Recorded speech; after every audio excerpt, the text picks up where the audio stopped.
பெரு நாட்டின் சுதந்திர தினம் வரும் 28ஆம் தேதி கொண்டாடப்பட உள்ளது. இதனையடுத்து சிறை கைதிகளின் பொறுப்புகளை உணர வைக்கும் விதமாக 2 சிறைகளில் ராணுவ உடையணிவித்து கைதிகளின் அணிவகுப்பு நடத்தப்பட்டது.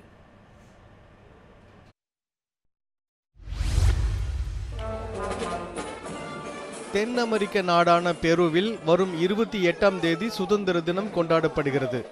இக்கொண்டாட்டத்தின் போது அந்நாட்டு சிறையில் உள்ள கைதிகளுக்கு அவர்களின் பொறுப்புகளை உணர வைக்கும் பொருட்டு சிறப்பு இராணுவ பயிற்சி அளிக்கப்பட்டது.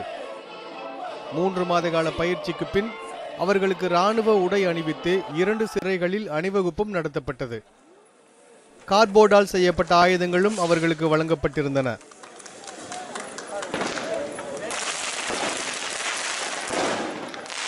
அணிவகுப்பின் இடையே போட்டிகளும் நடத்தப்பட்டன. நெருப்பு வளையத்துக்குள் புகுந்து மறுபுறம் வெளிவரும் போட்டியில் பங்கேற்ற ஒரு சிறை கைதி தவறுதலாக நெருப்பு வளையத்தில் சிக்கி சறுக்கி விழுந்தார். ஆனால் அருகில் இருந்த மற்ற சிறை கைதிகளும் அலுவலர்களும் அவரை காத்தனர். அதேபோல் மற்றொரு சிறை கைதி தனது கால் ஷோவில் கயிறு அருந்து விட்டதாகவும் இருந்தும் போட்டியில் வெற்றி பெற அவர் தொடர்ந்து முன்னேறியதாகவும் தெரிவித்தார். Reventó la suela, pero ahí estábamos marchando siempre parejos. A pesar de eso, seguí marchando, mamá, porque vamos a hacer. Vamos a hacer concurso. Ahí muéstralo.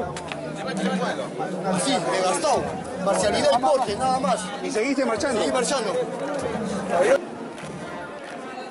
பெரு நாட்டில் உள்ள சிறைகளில் அதிக அளவு வன்முறைகள் வெடிப்பதாக புகார்கள் எழுந்துள்ள சூழ்நிலையில் இது போன்ற அணிவகுப்புகள் சிறைகளில் சட்டம் ஒழுங்கை நிலைநாட்டுவதில் பெரும் பங்கு வகிக்கும் என்று நம்பப்படுகிறது. எல் துரைராஜ், உலக செய்தி பிரிவு, நியூஸ் 7 தமிழ்.